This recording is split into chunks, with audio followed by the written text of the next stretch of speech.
Hello and welcome to this evening's episode of Bominable Bominations, a reading of The Shunned House by H.P. Lovecraft.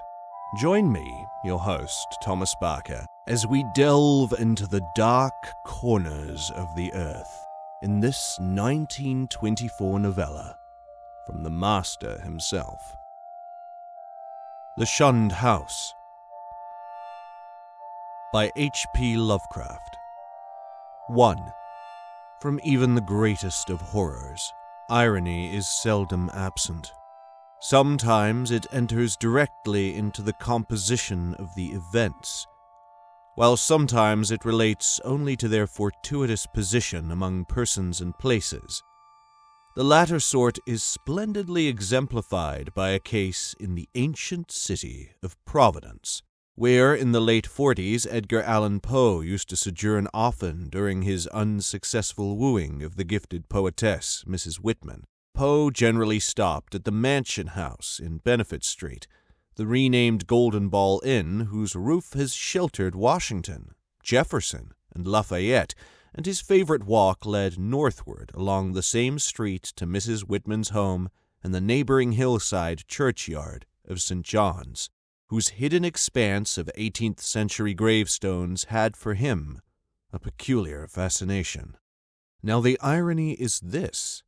In this walk, so many times repeated, the world's greatest master of the terrible and the bizarre was obliged to pass a particular house on the eastern side of the street, a dingy, antiquated structure perched on the abruptly rising side hill, with a great unkempt yard dating from a time when the region was partly open country. It does not appear that he ever wrote or spoke of it, nor is there any evidence that he even noticed it.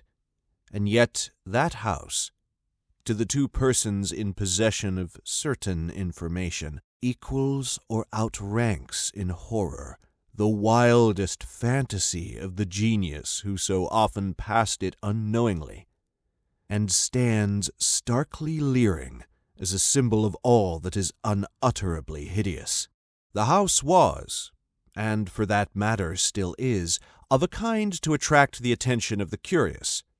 Originally a farm or semi-farm building, it followed the average New England colonial lines of the middle 18th century, the prosperous peaked roof sort, with 2 stories and a dormerless attic, and with the Georgian doorway and interior paneling dictated by the progressive taste at that time. It faced south, with one gable end buried to the lower window in the eastward rising hill, and the other exposed to the foundations toward the street.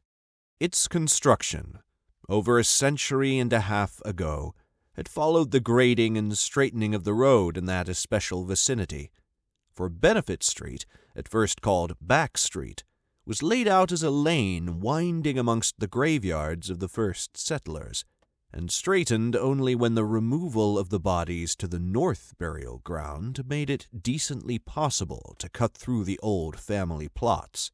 At the start, the western wall had lain some 20 feet up a precipitous lawn from the roadway, but a widening of the street at about the time of the Revolution sheared off most of the intervening space, exposing the foundations, so that a brick basement wall had to be made, giving the deep cellar a strange frontage, with door and one window above ground close to the new line of public travel. When the sidewalk was laid out a century ago, the last of the intervening space was removed, and Poe, in his walks, must have seen only a sheer ascent of dull gray brick, flush with the sidewalk and surmounted at a height of 10 feet by the unique shingled bulk of the house proper. The farm-like ground extended back very deeply up the hill, almost to Wheaton Street.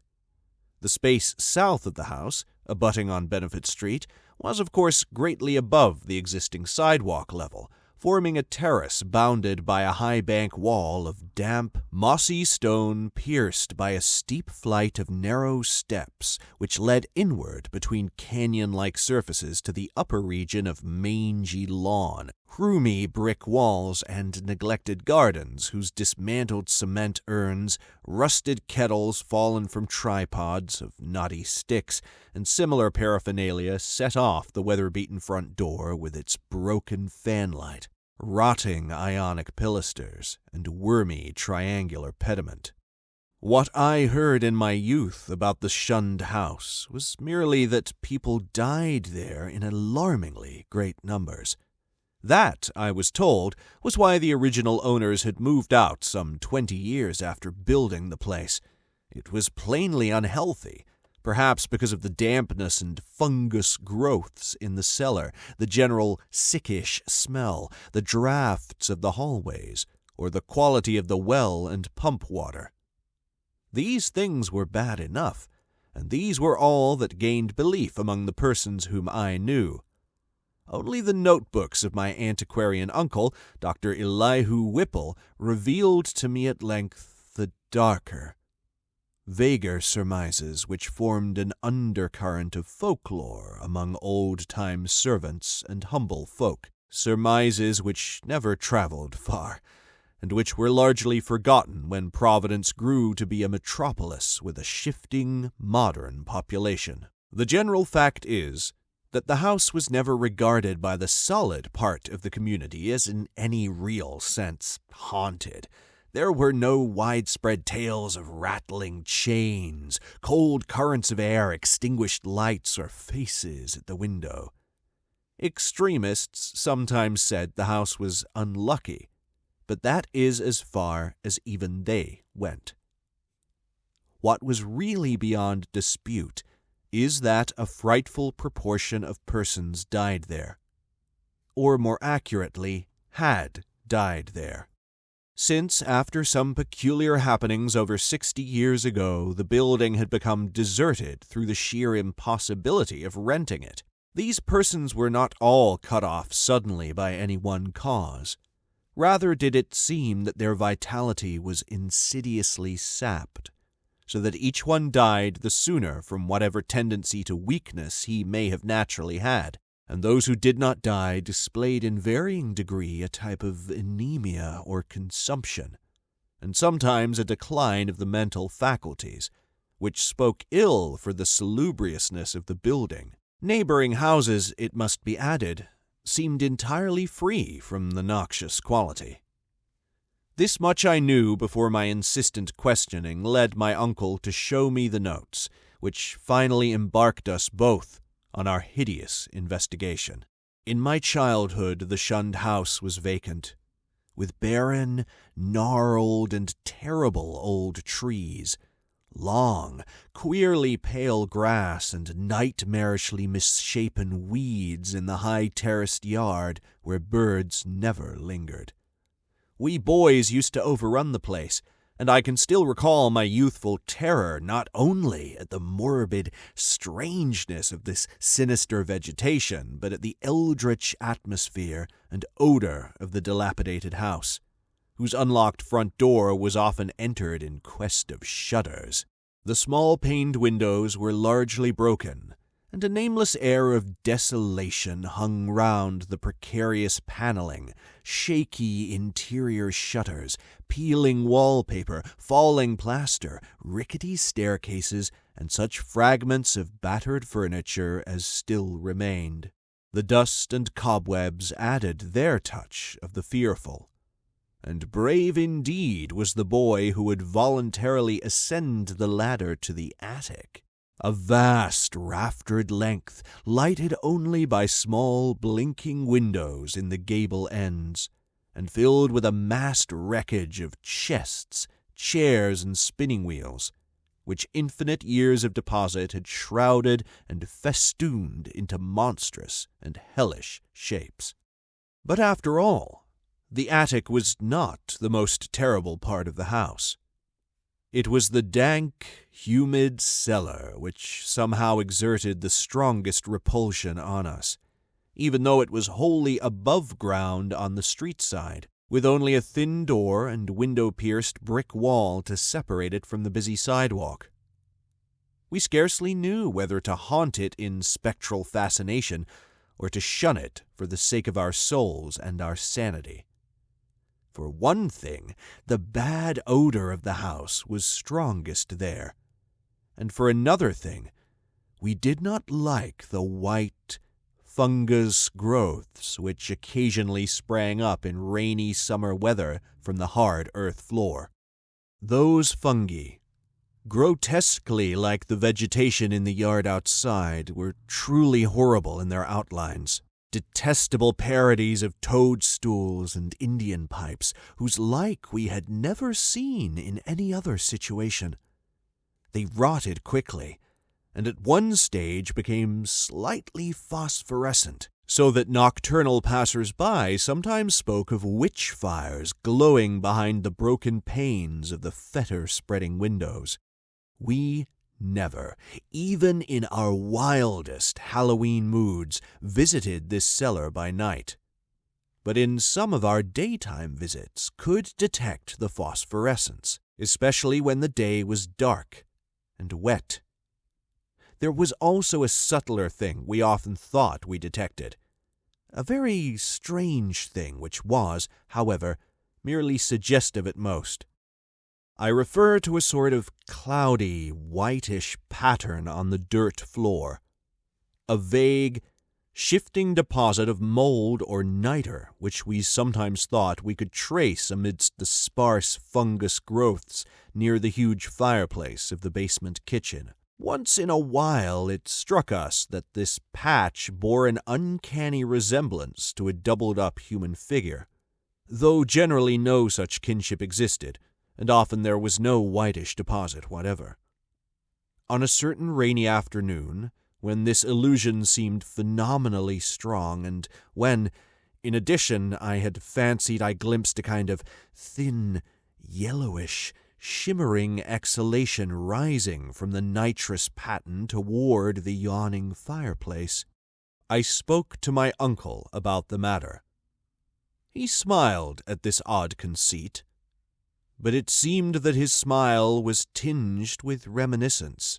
Later I heard that a similar notion entered into some of the wild, ancient tales of the common folk, a notion likewise alluding to ghoulish, wolfish shapes taken by smoke from the great chimney, and queer contours assumed by certain of the sinuous tree roots that thrust their way into the cellar through the loose foundation stones. 2. Not till my adult years did my uncle set before me the notes and data which he had collected concerning the Shunned house. Dr. Whipple was a sane, conservative physician of the old school, and for all his interest in the place was not eager to encourage young thoughts toward the abnormal. His own view, postulating simply a building and location of markedly unsanitary qualities, had nothing to do with abnormality. But he realized that the very picturesqueness which aroused his own interest would in a boy's fanciful mind take on all manner of gruesome imaginative associations. The doctor was a bachelor, a white-haired, clean-shaven, old-fashioned gentleman, and a local historian of note, who had often broken a lance with such controversial guardians of tradition as Sidney S. Ryder and Thomas W. Bicknell. He lived with one manservant in a Georgian homestead with knocker and iron-railed steps, balanced eerily on the steep ascent of North Court Street, beside the ancient brick court and colony house where his grandfather, a cousin of that celebrated privateersman Captain Whipple, who burnt His Majesty's armed schooner Gaspee in 1772, had voted in the legislature on May 4th, 1776, for the independence of the Rhode Island colony. Around him in the damp, low-ceiled library with the musty white paneling, heavy carved-over mantel and small-paned, vine-shaded windows, were the relics and records of his ancient family, among which were many dubious allusions to the Shunned house in Benefit Street. That pest spot lies not far distant, for Benefit runs ledgewise just above the courthouse, along the precipitous hill up which the first settlement climbed. When, in the end, my insistent pestering and maturing years evoked from my uncle the hoarded lore I sought, there lay before me a strange enough chronicle, long-winded, statistical, and drearily genealogical as some of the matter was. There ran through it a continuous thread of brooding, tenacious horror and preternatural malevolence, which impressed me even more than it had impressed the good doctor. Separate events fitted together uncannily, and seemingly irrelevant details held mines of hideous possibilities. A new and burning curiosity grew in me, compared to which my boyish curiosity was feeble and inchoate. The first revelation led to an exhaustive research, and finally to that shuddering quest which proved so disastrous to myself and mine. For at the last my uncle insisted on joining the search I had commenced, and after a certain night in that house he did not come away with me. I am lonely without that gentle soul whose long years were filled only with honor, virtue, good taste, benevolence, and learning. I have reared a marble urn to his memory in St. John's churchyard, the place that Poe loved, the hidden grove of giant willows on the hill, where tombs and headstones huddle quietly between the hoary bulk of the church and the houses and bank walls of Benefit Street. The history of the house, opening amidst a maze of dates, revealed no trace of the sinister either about its construction or about the prosperous and honorable family who built it. Yet from the first, a taint of calamity, soon increased to boding significance, was apparent. My uncle's carefully compiled record began with the building of the structure in 1763, and followed the theme with an unusual amount of detail. The Shunned house, it seems, was first inhabited by William Harris and his wife Roby Dexter, with their children Elkanah, born in 1755, Abigail, born in 1757, William Jr., born in 1759, and Ruth, born in 1761. Harris was a substantial merchant and seaman in the West India trade, connected with the firm of Obadiah Brown and his nephews. After Brown's death in 1761, the new firm of Nicholas Brown and Company made him master of the brig Prudence, Providence-built, of 120 tons, thus enabling him to erect the new homestead he had desired ever since his marriage. The site he had chosen, a recently straightened part of the new and fashionable back street, which ran along the side of the hill above crowded Cheapside, was all that could be wished, and the building did justice to the location. It was the best that moderate means could afford, and Harris hastened to move in before the birth of a fifth child which the family expected. That child, a boy, came in December, but was stillborn. Nor was any child to be born alive in that house for a century and a half. The next April, sickness occurred among the children, and Abigail and Ruth died before the month was over. Dr. Job Ives diagnosed the trouble as some infantile fever, though others declared it was more of a mere wasting away or decline. It seemed, in any event, to be contagious, for Hannah Bowen, one of the two servants, died of it in the following June. Eli Lideson, the other servant, constantly complained of weakness, and would have returned to his father's farm in Rehoboth but for a sudden attachment for Mahitbel Pierce, who was hired to succeed Hannah. He died the next year. A sad year indeed, since it marked the death of William Harris himself, enfeebled as he was by the climate of Martinique, where his occupation had kept him for considerable periods during the preceding decade. The widowed Roby Harris never recovered from the shock of her husband's death, and the passing of her firstborn Elkanah 2 years later was the final blow to her reason. In 1768 she fell victim to a mild form of insanity, and was thereafter confined to the upper part of the house. Her elder maiden sister, Mercy Dexter, having moved in to take charge of the family. Mercy was a plain, raw-boned woman of great strength, but her health visibly declined from the time of her advent. She was greatly devoted to her unfortunate sister, and had an especial affection for her only surviving nephew, William, who from a sturdy infant had become a sickly, spindling lad. In this year the servant Mehitabel died, and the other servant, Preserved Smith, left without coherent explanation, or at least with only some wild tales and a complaint that he disliked the smell of the place. For a time, Mercy could secure no more help, since the 7 deaths and case of madness, all occurring within 5 years' space, had begun to set in motion the body of fireside rumor, which later became so bizarre. Ultimately, however, she obtained new servants from out of town. Anne White, a morose woman from that part of North Kingstown, now set off as the township of Exeter, and a capable Boston man named Zenas Lowe. It was Anne White who first gave definite shape to the sinister idle talk. Mercy should have known better than to hire anyone from the Nooseneck Hill country, for that remote bit of backwoods was then, as now, a seat of the most uncomfortable superstitions. As lately as 1892, an Exeter community exhumed a dead body and ceremoniously burnt its heart in order to prevent certain alleged visitations injurious to the public health and peace, and one may imagine the point of view of the same section in 1768. Anne's tongue was perniciously active, and within a few months Mercy discharged her, filling her place with a faithful and amiable Amazon from Newport, Maria Robbins. Meanwhile, poor Roby Harris, in her madness, gave voice to dreams and imaginings of the most hideous sort. At times her screams became insupportable, and for long periods she would utter shrieking horrors, which necessitated her son's temporary residence with his cousin, Peleg Harris, in Presbyterian Lane near the new college building.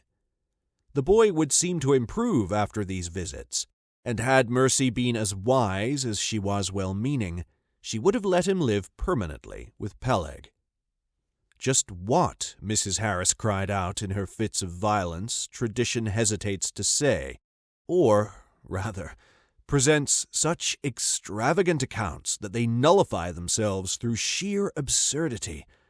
Certainly, it sounds absurd to hear that a woman educated only in the rudiments of French often shouted for hours in a coarse and idiomatic form of that language, or that the same person, alone and guarded, complained wildly of a staring thing which bit and chewed at her.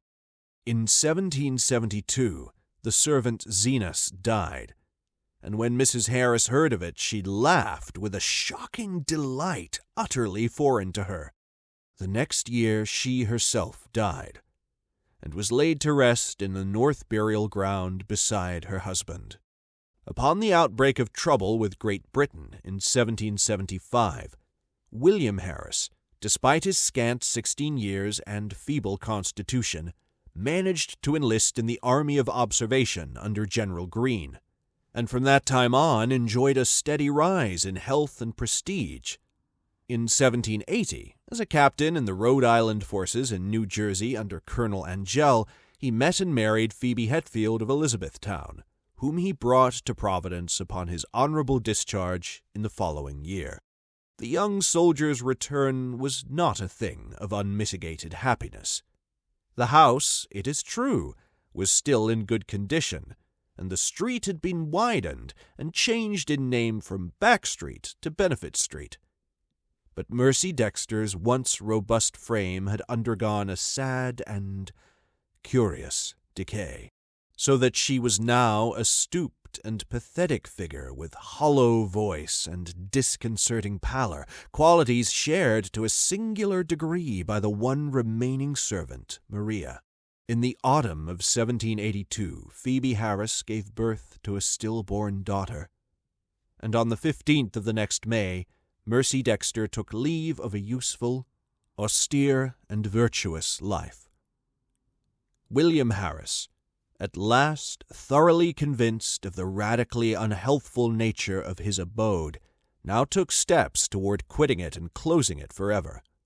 Securing temporary quarters for himself and his wife at the newly opened Golden Ball Inn, he arranged for the building of a new and finer house in Westminster Street, in the growing part of the town across the Great Bridge. There, in 1785, his son Dutee was born, and there the family dwelt till the encroachments of commerce drove them back across the river and over the hill to Angell Street, in the newer East Side residence district, where the late Archer Harris built his sumptuous but hideous French-roofed mansion in 1876.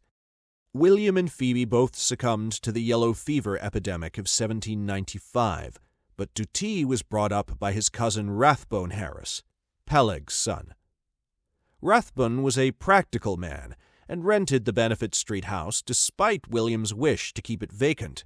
He considered it an obligation to his ward to make the most of all the boy's property, nor did he concern himself with the deaths and illnesses which caused so many changes of tenants, or the steadily growing aversion with which the house was generally regarded.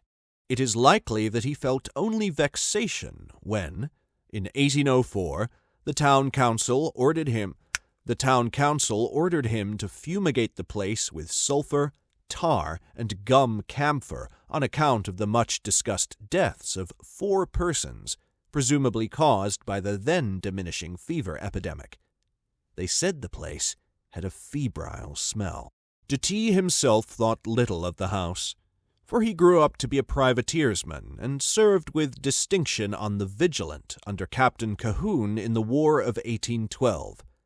He returned unharmed, married in 1814, and became a father on that memorable night of September 23, 1815, when a great gale drove the waters of the bay over half the town and floated a tall sloop well up Westminster Street so that its masts almost tapped the Harris windows in symbolic affirmation that the new boy, Welcome, was a seaman's son.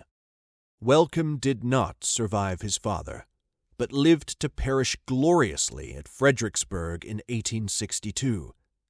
Neither he nor his son Archer knew of the Shunned house as other than a nuisance, almost impossible to rent, perhaps on account of the mustiness and sickly odor of unkempt old age. Indeed, it was never rented after a series of deaths culminating in 1861, which the excitement of the war tended to throw into obscurity. Carrington Harris, last of the male line, knew it only as a deserted and somewhat picturesque center of legend until I told him my experience. He had meant to tear it down and build an apartment house on the site, but after my account decided to let it stand, install plumbing, and to rent it. Nor has he yet had any difficulty in obtaining tenants. The horror has gone. 3. It may well be imagined how powerfully I was affected by the annals of the Harrises. In this continuous record there seemed to me to brood a persistent evil beyond anything in nature as I had known it, an evil clearly connected with the house and not with the family. This impression was confirmed by my uncle's less systematic array of miscellaneous data, legends transcribed from servant gossip, cuttings from the papers, copies of death certificates by fellow physicians, and the like. All of this material I cannot hope to give, for my uncle was a tireless antiquarian and very deeply interested in the Shunned house. But I may refer to several dominant points which earn notice by their recurrence through many reports from diverse sources.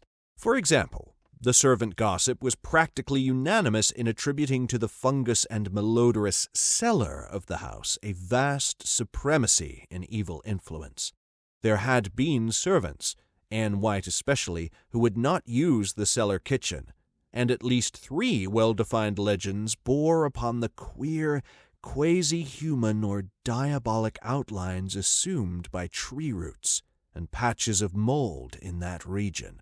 These latter narratives interested me profoundly, on account of what I had seen in my boyhood, but I felt that most of the significance had in each case been largely obscured by additions from the common stock of local ghost lore.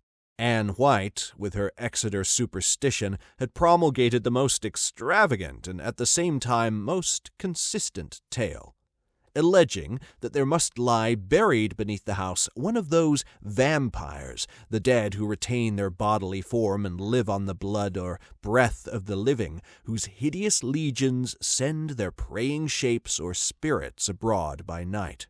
To destroy a vampire one must, the grandmothers say, exhume it and burn its heart, or at least drive a stake through that organ, and Anne's dogged insistence on a search under the cellar had been prominent in bringing about her discharge. Her tales, however, commanded a wide audience, and were the more readily accepted because the house indeed stood on land once used for burial purposes. To me, their interest depended less on this circumstance than on the peculiarly appropriate way in which they dovetailed with certain other things. The complaint of the departing servant, Preserved Smith, who had preceded Anne and never heard of her, that something sucked his breath at night.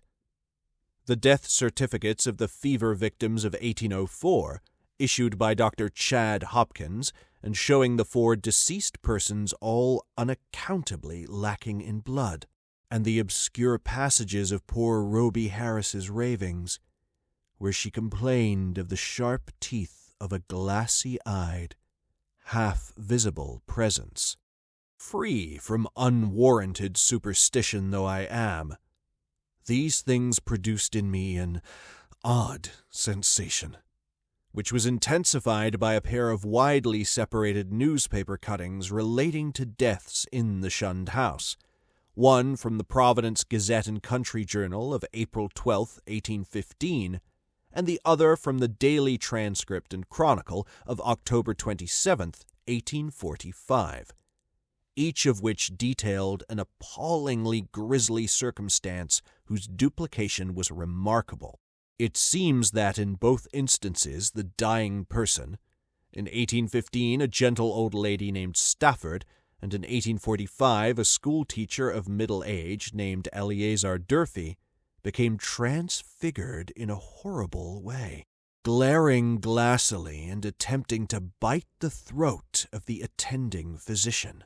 Even more puzzling, though, was the final case which put an end to the renting of the house. A series of anemia deaths, preceded by progressive madnesses, wherein the patient would craftily attempt the lives of his relatives by incisions in the neck or wrist. This was in 1860 and 1861, when my uncle had just begun his medical practice, and before leaving for the front he heard much of it from his elder professional colleagues. The really inexplicable thing was the way in which the victims, ignorant people, for the ill-smelling and widely shunned house could now be rented to no others, would babble maledictions in French, a language they could not possibly have studied to any extent. It made one think of poor Roby Harris nearly a century before, and so moved my uncle that he commenced collecting historical data on the house after listening, sometime subsequent to his return from the war, to the first-hand account of Doctors Chase and Whitmarsh. Indeed, I could see that my uncle had thought deeply on the subject, and that he was glad of my own interest, an open-minded and sympathetic interest which enabled him to discuss with me matters at which others would merely have laughed. His fancy had not gone so far as mine, but he felt that the place was rare in its imaginative potentialities, and worthy of note as an inspiration in the field of the grotesque and macabre. For my part, I was disposed to take the whole subject with profound seriousness, and began at once not only to review the evidence, but to accumulate as much more as I could. I talked with the elderly Archer Harris, then owner of the house, many times before his death in 1916, and obtained from him and his still surviving maiden sister Alice an authentic corroboration of all the family data my uncle had collected. When, however, I asked them what connection with France or its language the house could have, they confessed themselves as frankly baffled and ignorant as I. Archer knew nothing, and all that Miss Harris could say was that an old illusion her grandfather, de T. Harris, had heard of might have shed a little light. The old seaman who had survived his son Welcome's death in battle by 2 years had not himself known the legend, but recalled that his earliest nurse, the ancient Maria Robbins, seemed darkly aware of something that might have lent a weird significance to the French raving of Roby Harris, which she had so often heard during the last days of that helpless woman. Maria had been at the Shunned house from 1769 till the removal of the family in 1783, and had seen Mercy Dexter die. Once she hinted to the child de T of a somewhat peculiar circumstance in Mercy's last moments, but he had soon forgotten all about it, save that it was something peculiar. The granddaughter, moreover, recalled even this much with difficulty. She and her brother were not so much interested in the house as were Archer's son Carrington, the present owner, with whom I talked after my experience. Having exhausted the Harris family of all the information it could furnish, I turned my attention to early town records and deeds with a zeal more penetrating than that which my uncle had occasionally shown in the same work. What I wished was a comprehensive history of the site, from its very settlement in 1636, or even before, if any Narragansett Indian legend could be unearthed to supply the data. I found, at the start, that the land had been part of the long strip of home lot granted originally to John Throckmorton, one of many similar strips beginning at the town street beside the river and extending up over the hill to a line roughly corresponding with the modern Hope Street. The Throckmorton lot had later, of course, been much subdivided, and I became very assiduous in tracing that section through which Back or Benefit Street was later run. It had, as rumor indeed said, been the Throckmorton graveyard. But as I examined the records more carefully, I found that the graves had all been transferred at an early date to the North Burial Ground on the Pawtucket West Road. Then suddenly I came, by a rare piece of chance, since it was not in the main body of records and might easily have been missed, upon something which aroused my keenest eagerness, fitting in as it did with several of the queerest phases of the affair. It was the record of a lease, in 1697, of a small tract of ground to an Etienne Roulet and wife. At last the French element had appeared. That, and another deeper element of horror which the name conjured up from the darkest recesses of my weird and heterogeneous reading, and I feverishly studied the platting of the locality as it had been before the cutting through and partial straightening of Back Street between 1747 and 1758. I found what I had half expected, that where the Shunned house now stood, the Roulets had laid out their graveyard behind a one-story and attic cottage, and that no record of any transfer of graves existed. The document, indeed, ended in much confusion, and I was forced to ransack both the Rhode Island Historical Society and Shepley Library before I could find a local door which the name of Etienne Roulet would unlock. In the end, I did find something of such vague but monstrous import that I set about at once to examine the cellar of the Shunned house itself with a new and excited minuteness. The Roulets, it seemed, had come in 1696 from East Greenwich, down the west shore of Narragansett Bay. They were Huguenots from Caude, and had encountered much opposition before the Providence selectmen allowed them to settle in the town. Unpopularity had dogged them in East Greenwich, whither they had come in 1686 after the revocation of the Edict of Nantes, and rumor said that the cause of dislike extended beyond mere racial and national prejudice, or the land disputes which involved other French settlers with the English in rivalries which not even Governor Andros could quell. But their ardent Protestantism, too ardent, some whispered, and their evident distress when virtually driven from the village down the bay, had moved the sympathy of the town fathers. Here the strangers had been granted a haven, and the swarthy Etienne Roulet, less apt at agriculture than at reading queer books and drawing queer diagrams, was given a clerical post in the warehouse at Pardon Tillinghast's wharf, far south in Town Street. There had, however, been a riot of some sort later on, perhaps 40 years later, after old Roulet's death, and no one seemed to hear of the family after that. For a century and more, it appeared, the Roulets had been well remembered and frequently discussed as vivid incidents in the quiet life of a New England seaport.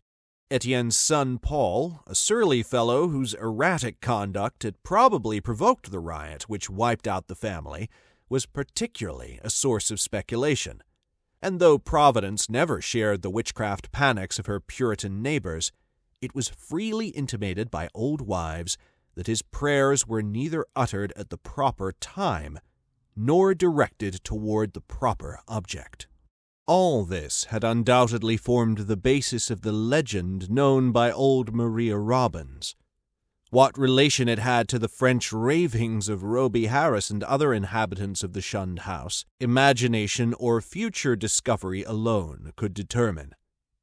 I wondered how many of those who had known the legends realized that additional link with the terrible which my wider reading had given me. That ominous item in the annals of morbid horror which tells of the creature Jacques Roulet of Caude, who, in 1598, was condemned to death as a demoniac, but afterwards saved from the stake by the Paris Parliament and shut in a madhouse. He had been found covered with blood and shreds of flesh in a wood, shortly after the killing and rending of a boy by a pair of wolves. One wolf was seen to lope away unhurt. Surely a pretty hearthside tale, with a queer significance as to name and place. But I decided that the Providence gossips could not have generally known of it. Had they known, the coincidence of names would have brought some drastic and frightened action. Indeed, might not its limited whispering have precipitated the final riot which erased the Roulets from the town? I now visited the accursed place with increased frequency, studying the unwholesome vegetation of the garden, examining all the walls of the building, and poring over every inch of the earthen cellar floor. Finally, with Carrington Harris's permission, I fitted a key to the disused door opening from the cellar directly upon Benefit Street, preferring to have a more immediate access to the outside world than the dark stairs, ground-floor hall, and front door could give. There, where morbidity lurked most thickly, I searched and poked during long afternoons when the sunlight filtered in through the cobwebbed above-ground windows, and a sense of security glowed from the unlocked door, which placed me only a few feet from the placid sidewalk outside. Nothing new rewarded my efforts, only the same depressing mustiness and faint suggestions of noxious odors and nitrous outlines on the floor. And I must fancy that many pedestrians must have watched me curiously through the broken panes. At length, upon a suggestion of my uncle's, I decided to try the spot nocturnally, and one stormy midnight ran the beams of an electric torch over the moldy floor with its uncanny shapes and distorted, half-phosphorescent fungi. The place had dispirited me curiously that evening, and I was almost prepared when I saw, or thought I saw, amidst the whitish deposits, a particularly sharp definition of the huddled form I had suspected from boyhood.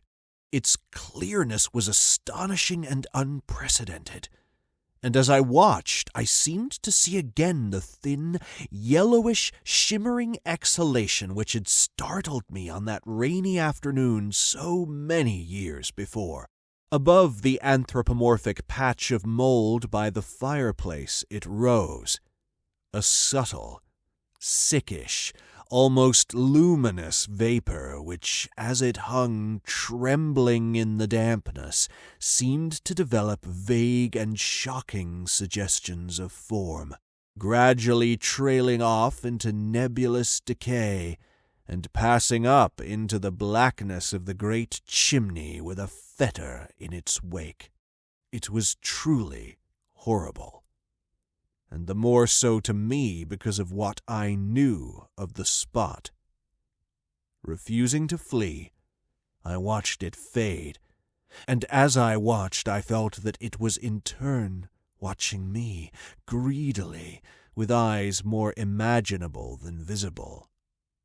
When I told my uncle about it, he was greatly aroused, and after a tense hour of reflection, arrived at a definite and drastic decision.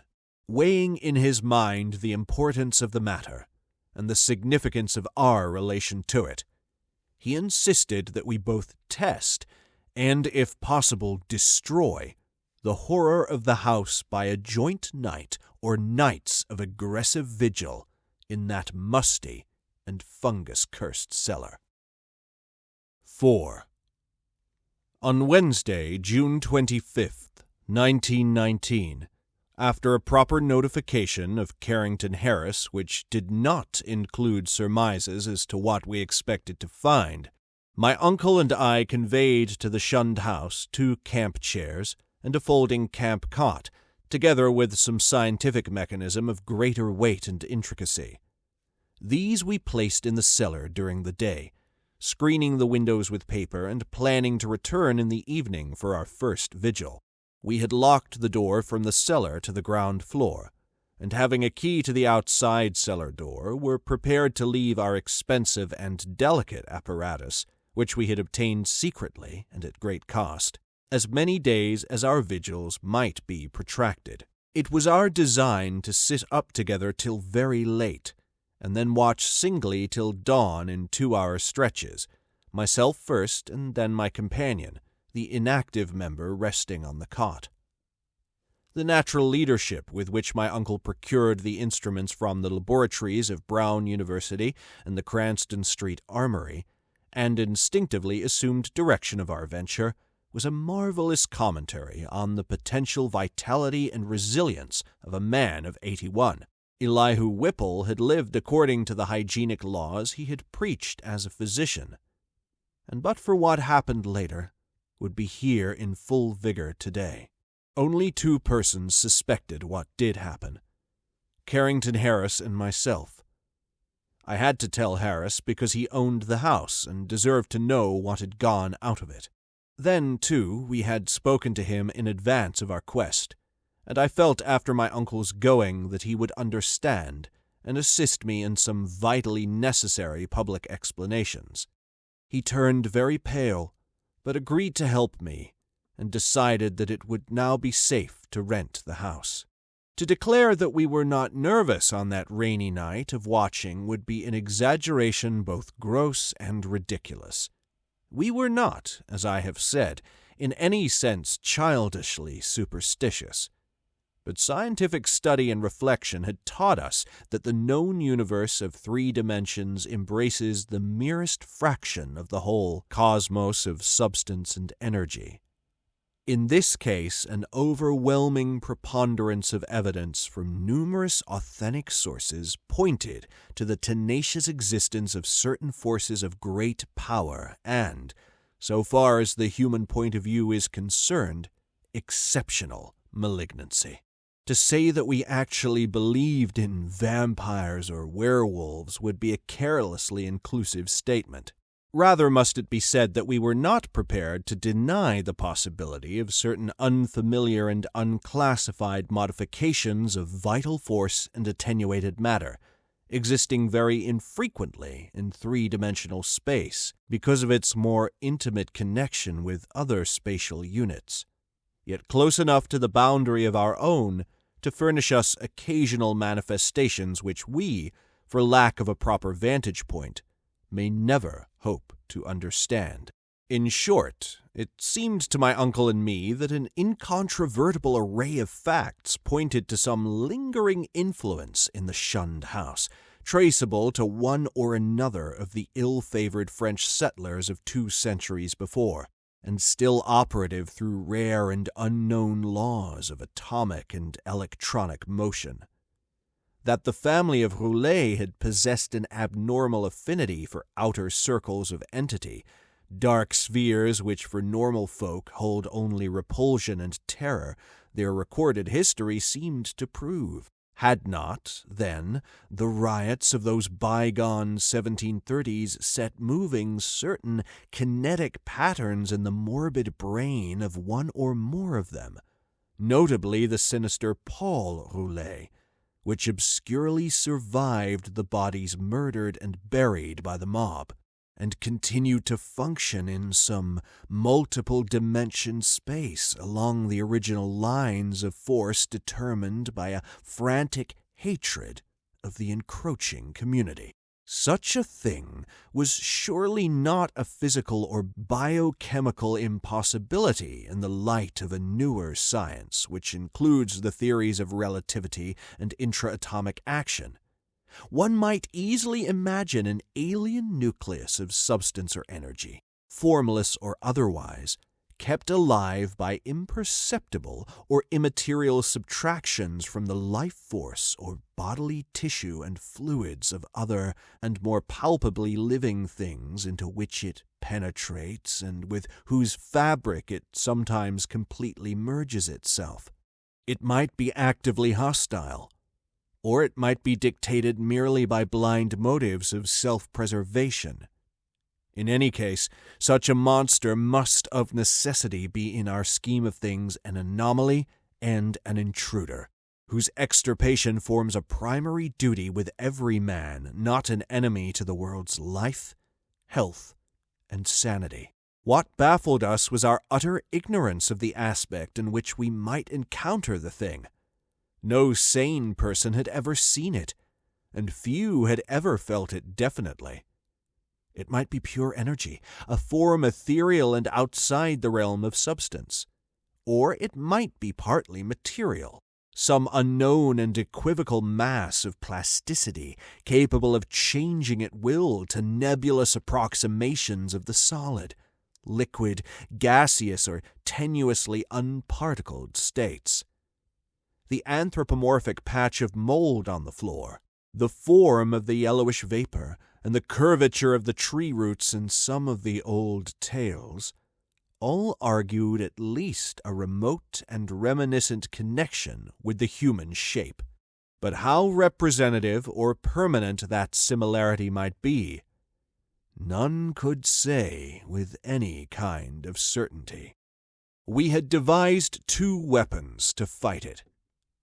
A large and specially fitted Crookes tube, operated by powerful storage batteries and provided with peculiar screens and reflectors, in case it proved intangible and opposable only by vigorously destructive ether radiation, and a pair of military flamethrowers of the sort used in the World War, in case it proved partly material and susceptible of mechanical destruction. For, like the superstitious Exeter rustics, we were prepared to burn the thing's heart out, if heart existed to burn. All this aggressive mechanism we set in the cellar in positions carefully arranged with reference to the cot and chairs, and to the spot before the fireplace where the mold had taken strange shapes. That suggestive patch, by the way, was only faintly visible when we placed our furniture and instruments. And when we returned that evening for the actual vigil. For a moment I half doubted that I had ever seen it in the more definitely limbed form. But then I thought of the legends. Our cellar vigil began at 10 p.m., daylight saving time, and as it continued we found no promise of pertinent developments. A weak, filtered glow from the filtered glow from the rain-harassed street lamps outside, and a feeble phosphorescence from the detestable fungi within, showed the dripping stone of the walls, from which all traces of whitewash had vanished, the dank, fetid, and mildew-tainted hard earth floor with its obscene fungi, the rotting remains of what had been stools, chairs, and tables, and other more shapeless furniture, the heavy planks and massive beams of the ground floor overhead, the decrepit plank door leading to bins and chambers beneath other parts of the house, the crumbling stone staircase with ruined wooden handrail, and the crude and cavernous fireplace of blackened brick, where rusted iron fragments revealed the past presence of hooks, andirons, spit, crane, and a door to the Dutch oven. These things, and our austere cot and camp chairs, and the heavy and intricate destructive machinery we had brought. We had, as in my own former explorations, left the door to the street unlocked, so that a direct and practical path of escape might lie open in case of manifestations beyond our power to deal with. It was our idea that our continued nocturnal presence would call forth whatever malign entity lurked there, and that being prepared, we could dispose of the thing with one or the other of our provided means as soon as we had recognized and observed it sufficiently. How long it might require to evoke and extinguish the thing, we had no notion. It occurred to us, too, that our venture was far from safe, for in what strength the thing might appear no one could tell. But we deemed the game worth the hazard, and embarked on it alone and unhesitatingly, conscious that the seeking of outside aid would only expose us to ridicule, and perhaps defeat our entire purpose.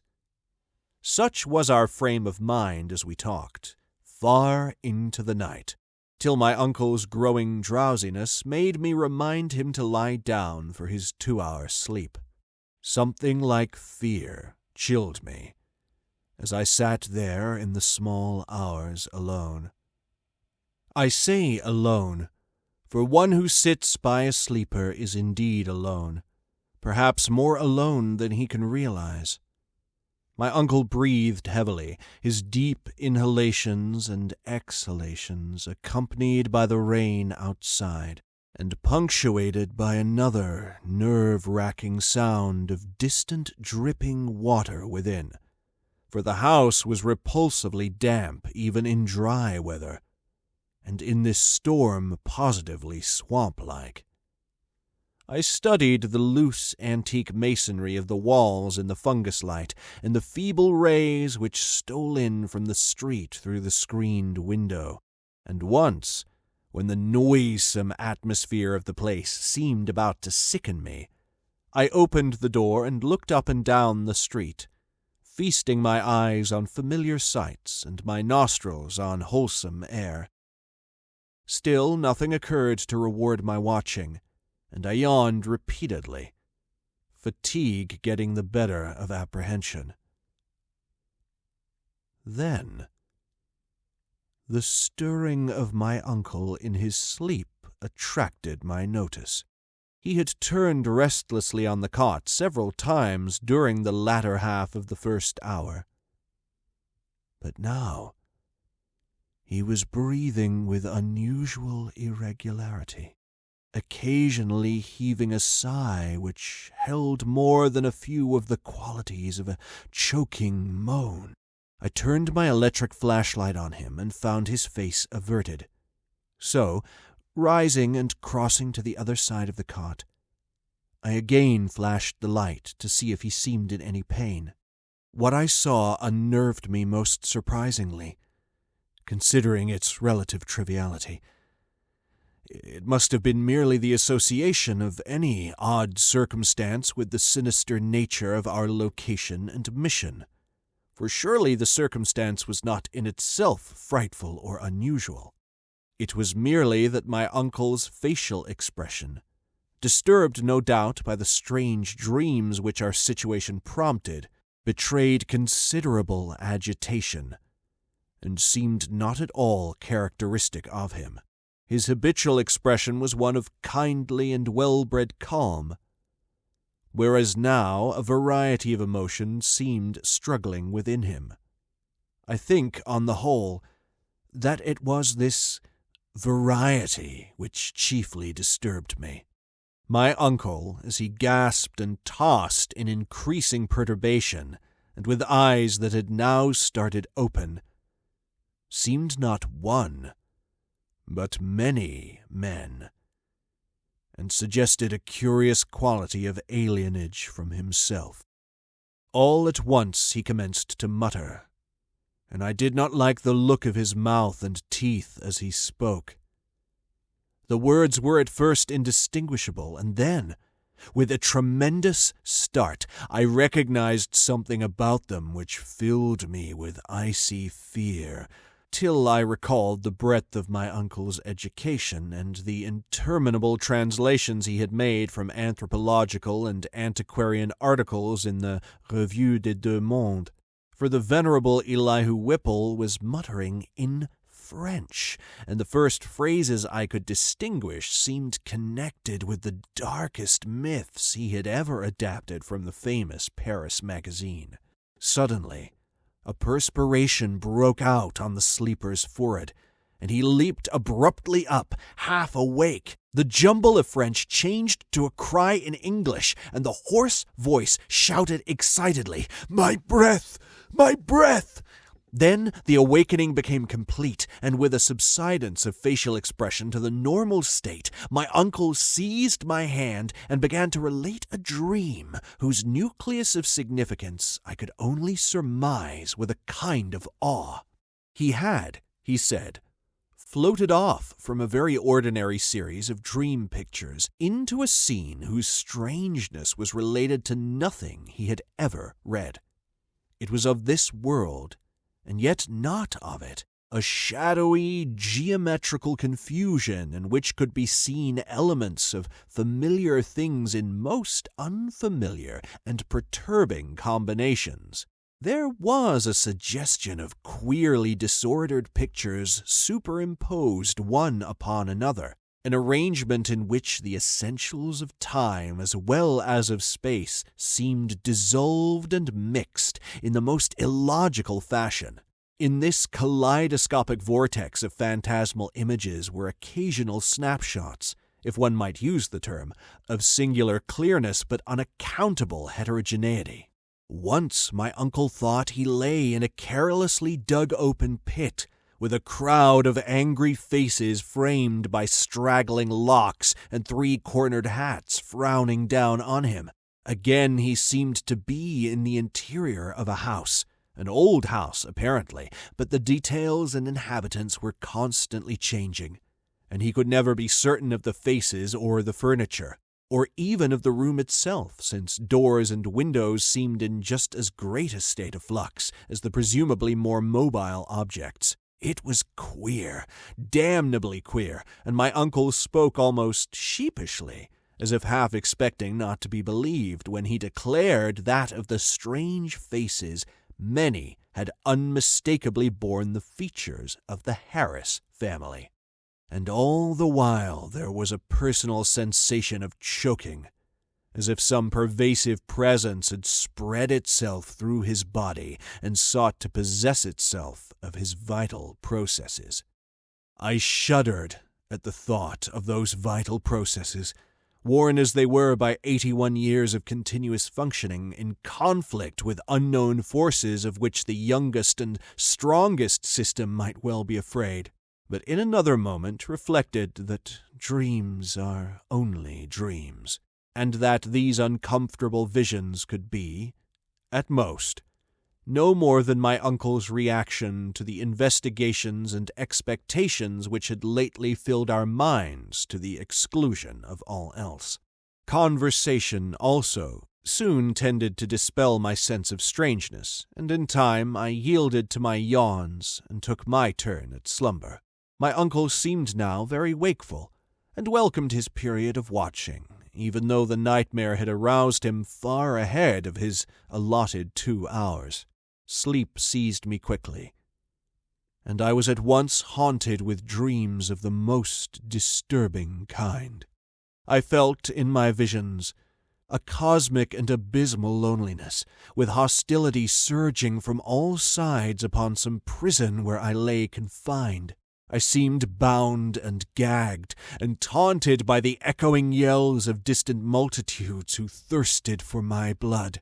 My uncle's face came to me with less pleasant association than in waking hours, and I recall many futile struggles and attempts to scream. It was not a pleasant sleep, and for a second I was not sorry for the echoing shriek which clove through the barriers of dream and flung me to a sharp and startled awakeness in which every actual object before my eyes stood out with more than natural clearness and reality. 5. I had been lying with my face away from my uncle's chair, so that in this sudden flash of awakening I saw only the door to the street, the window, and the wall and floor and ceiling toward the north of the room, all photographed with morbid vividness on my brain in a light brighter than the glow of the fungi or the rays from the street outside.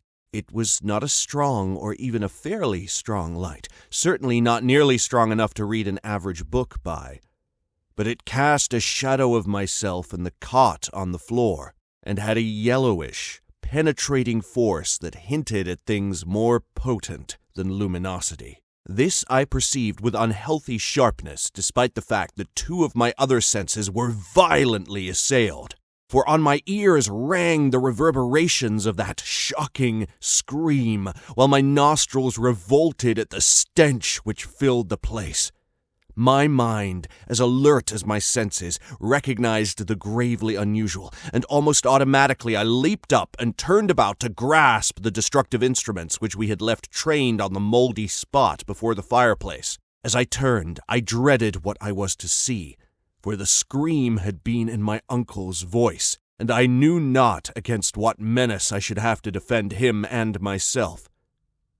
Yet after all, the sight was worse than I had dreaded. There are horrors beyond horrors, and this was one of those nuclei of all dreamable hideousness which the cosmos saves to blast an accursed and unhappy few. Out of the fungus-ridden earth steamed up a vaporous corpse light, yellow and diseased, which bubbled and lapped to a gigantic height in vague outlines half human and half monstrous, through which I could see the chimney and fireplace beyond. It was all eyes, wolfish and mocking, and the rugose, insect-like head dissolved at the top to a thin stream of mist which curled putridly about and finally vanished up the chimney. I say that I saw this thing, but it is only in conscious retrospection that I ever definitely traced its damnable approach to form. At the time, it was to me only a seething, dimly phosphorescent cloud of fungus loathsomeness, enveloping and dissolving to an abhorrent plasticity, the one object on which all my attention was focused. That object was my uncle, the venerable Elihu Whipple, who, with blackening and decaying features, leered and gibbered at me, and reached out dripping claws to rend me in the fury which this horror had brought. It was a sense of routine which kept me from going mad. I had drilled myself in preparation for the crucial moment, and blind training saved me. Recognizing the bubbling evil as no substance reachable by matter or material chemistry, and therefore ignoring the flamethrower which loomed on my left, I threw on the current of the Crookes tube apparatus and focused toward that scene of immortal blasphemousness, the strongest ether radiations which man's art can arouse from the spaces and fluids of nature. There was a bluish haze and a frenzied sputtering, and the yellowish phosphorescence grew dimmer to my eyes. But I saw the dimness was only that of contrast, and that the waves from the machine had no effect whatever. Then, In the midst of that demoniac spectacle, I saw a fresh horror which brought cries to my lips and sent me fumbling and staggering toward that unlocked door to the quiet street, careless of what abnormal terrors I loosed upon the world, or what thoughts or judgments of men I brought down upon my head. In that dim blend of blue and yellow, the form of my uncle had commenced a nauseous liquefaction, whose essence eludes all description, and in which there played across his vanishing face such changes of identity as only madness can conceive. He was at once a devil and a multitude, a charnel house and a pageant, lit by the mixed and uncertain beams. That gelatinous face assumed a dozen, a score, 100 aspects, grinning as it sank to the ground on a body that melted like tallow, in the caricatured likeness of legions strange and yet not strange. I saw the features of the Harris line, masculine and feminine, adult and infantile, and other features old and young, coarse and refined, familiar and unfamiliar. For a second there flashed a degraded counterfeit of a miniature of poor, mad Roby Harris that I had seen in the School of Design Museum. And another time I thought I caught the raw-boned image of Mercy Dexter as I recalled her from a painting in Carrington Harris's house. It was frightful beyond conception, toward the last, when a curious blend of servant and baby visages flickered close to the fungus floor where a pool of greenish grease was spreading. It seemed as though the shifting features fought against themselves and strove to form contours like those of my uncle's kindly face. I like to think that he existed at that moment, and that he tried to bid me farewell. It seems to me I hiccuped a farewell from my own parched throat as I lurched out into the street, a thin stream of grease following me through the door to the rain-drenched sidewalk. The rest is shadowy and monstrous. There was no one in the soaking street, and in all the world there was no one I dared tell. I walked aimlessly past College Hill and the Athenaeum, down Hopkins Street, and over the bridge to the business section where tall buildings seemed to guard me as modern material things guard the world from ancient and unwholesome wonder. Then gray dawn unfolded wetly from the east, silhouetting the archaic hill and its venerable steeples, and beckoning me to the place where my terrible work was still unfinished. And in the end I went, wet, hatless, and dazed in the morning light, and entered that awful door in Benefit Street which I had left ajar, and which still swung cryptically in full sight of the early householders to whom I dared not speak. The grease was gone, for the moldy floor was porous, and in front of the fireplace was no vestige of the giant doubled-up form traced in nitre. I looked at the cot, the chairs, the instruments, my neglected hat, and the yellowed straw hat of my uncle. Dazedness was uppermost, and I could scarcely recall what was dream and what was reality. Then thought trickled back, and I knew that I had witnessed things more horrible than I had dreamed. Sitting down, I tried to conjecture, as nearly as sanity would let me, just what had happened, and how I might end the horror, if indeed it had been real. Matter it seemed not to be, nor ether, nor anything else conceivable by mortal mind. What, then, but some exotic emanation, some vampirish vapor such as Exeter rustics tell of as lurking over certain churchyards? This, I felt, was the clue, and again I looked at the floor before the fireplace where the mold and nitre had taken strange forms. In 10 minutes my mind was made up, and taking my hat I set out for home, where I bathed, ate, and gave by telephone an order for a pickaxe, a spade, a military gas mask, and 6 carboys of sulfuric acid, all to be delivered the next morning at the cellar door of the Shunned house in Benefit Street. After that I tried to sleep, and failing, passed the hours in reading and in the composition of inane verses to counteract my mood. At 11 a.m. the next day, I commenced digging. It was sunny weather, and I was glad of that. I was still alone, for as much as I feared the unknown horror I sought, there was more fear in the thought of telling anybody. Later I told Harris only through sheer necessity, and because he had heard odd tales from old people which disposed him ever so little toward belief. As I turned up the stinking black earth in front of the fireplace, my spade causing a viscous yellow ichor to ooze from the white fungi which it severed, I trembled at the dubious thoughts of what I might uncover. Some secrets of inner earth are not good for mankind, and this seemed to me one of them. My hand shook perceptibly, but still I delved, after a while standing in the large hole I had made.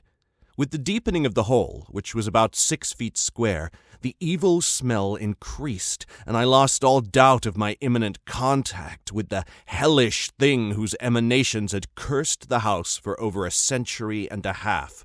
I wondered what it would look like, what its form and substance would be, and how big it might have waxed through long ages of life-sucking. At length I climbed out of the hole and dispersed the heaped-up dirt, then arranging the great carboys of acid around and near 2 sides, so that when necessary I might empty them all down the aperture in quick succession. After that I dumped earth only along the other 2 sides, working more slowly and donning my gas mask as the smell grew. I was nearly unnerved at my proximity to a nameless thing at the bottom of a pit. Suddenly, my spade struck something softer than earth. I shuddered and made a motion as if to climb out of the hole, which was now as deep as my neck. Then courage returned, and I scraped away more dirt in the light of the electric torch I had provided. The surface I uncovered was fishy and glossy, a kind of semi-putrid congealed jelly with suggestions of translucency. I scraped further and saw that it had form. There was a rift where a part of the substance was folded over. The exposed area was huge and roughly cylindrical, like a mammoth, soft, blue-white stovepipe doubled in 2, its largest part some 2 feet in diameter. Still more I scraped, and then abruptly I leaped out of the hole and away from the filthy thing, frantically unstopping and tilting the heavy carboys and precipitating their corrosive contents one after another down that charnel gulf and upon the unthinkable abnormality whose titan elbow I had seen. The blinding maelstrom of greenish-yellow vapor, which surged tempestuously up from that hole as the floods of acid descended, will never leave my memory. All along the hill people tell of the yellow day, when virulent and horrible fumes arose from the factory waste dumped in the Providence River. But I know how mistaken they are as to the source. They tell, too, of the hideous roar which at the same time came from some disordered water pipe or gas main underground. But again, I could correct them if I dared. It was unspeakably shocking, and I do not see how I lived through it. I did faint after emptying the 4th carboy, which I had to handle after the fumes had begun to penetrate my mask. But when I recovered, I saw that the hole was emitting no fresh vapors. The 2 remaining carboys I emptied down without particular result, and after a time I felt it safe to shovel the earth back into the pit. It was twilight before I was done, but fear had gone out of the place. The dampness was less fetid, and all the strange fungi had withered to a kind of harmless grayish powder which blew ash-like along the floor. One of Earth's nethermost terrors had perished forever, and if there be a hell, it had received at last the demon soul of an unhallowed thing. And as I patted down the last spadeful of mold, I shed the first of the many tears from which I have paid unaffected tribute to my beloved uncle's memory. The next spring, No more pale grass and strange weeds came up in the Shunned house's terraced garden, and shortly afterward Carrington Harris rented the place. It is still spectral, but its strangeness fascinates me, and I shall find mixed with my relief a queer regret when it is torn down to make way for a tawdry shop or vulgar apartment building. The barren old trees in the yard have begun to bear small, sweet apples, and last year the birds nested in their gnarled boughs. Thank you for listening to this episode of Bominable Bominations and my reading of The Shunned House by H.P. Lovecraft. Slight change of schedule this week, but we will resume Tales from the Yellow King in next week's episode. If you're watching this on YouTube, as always, please leave a like, follow the channel, hit the bell notification icon, not too forcefully, be kind to your devices, people, and take care, stay safe. We'll see you next week. It's a scary world out there.